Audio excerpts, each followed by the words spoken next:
கோவையில் நேற்று நடைபெற்ற டிஎன்பிஎல் லீக் போட்டியில் நெல்லை ராயல் கிங்ஸ் அணியை வீழ்த்தி சேப்பாக் சூப்பர் கில்லிஸ் அபார வெற்றி பெற்றது. முதலில் பேட்டிங் செய்த சேப்பாக் சூப்பர் கில்லிஸ் அணி 7 விக்கெட் இழப்புக்கு 212 ரன்கள் குவித்தது. பின்னர் 213 ரன்களை இலக்காக கொண்டு களமிறங்கிய நெல்லை ராயல் கிங்ஸ் 20 ஓவர்களில் 9 விக்கெட்டுகளை இழந்து 171 ரன்கள் மட்டுமே எடுத்தது.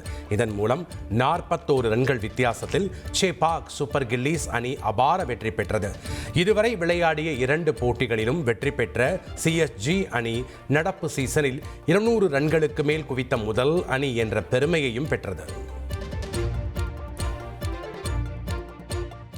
நல்லா சென்னை தான் நல்லா விளையாண்டாங்க, சேப்பாக் தான் நல்லா விளையாண்டாங்க. இப்போ ஓவரால் ரொம்ப நல்லா இருந்துச்சு, ரொம்ப டாமினேட்டிங்காக இருக்குது சேப்பாக்கோடைய ஆட்டம்.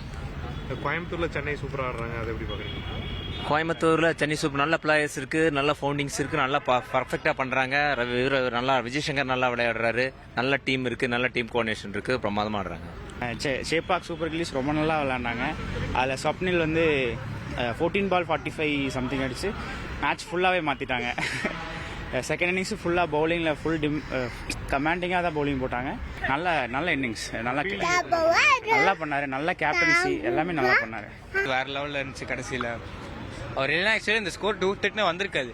ஸோ ப்ளஸ் பவுலிங்கில் கலக்கிட்டாரு. ஸோ எல்லாமே ஒரு ஆல்ரவுண்டிங் பேக்கேஜாக இருந்துச்சு டீமுக்கு. ஸோ சென்னை ஓவரால் எப்படி பண்ணியிருக்காங்க? சரி, ஓவரால் தரமாக பண்ணியிருக்காங்க ப்ரோ, பர்ஃபெக்டாக பண்ணியிருக்காங்க. ஸோ இதே மாதிரி பண்ணணும்னு நம்புகிறோம். சூப்பராக விளையாண்டுச்சு. எப்படி பேட்டிங் பண்ணாங்க, பவுலிங், ஃபீல்டிங்? சூப்பராக பண்ணாங்கல்ல. உங்களுக்கு என்ன பிடிச்சது? எனக்கு அவங்க பேட்டிங் பண்ணது ரொம்ப பிடிச்சிருந்துச்சு. 6 நிறைய அடிச்சாங்க, சூப்பராக இருந்துச்சு.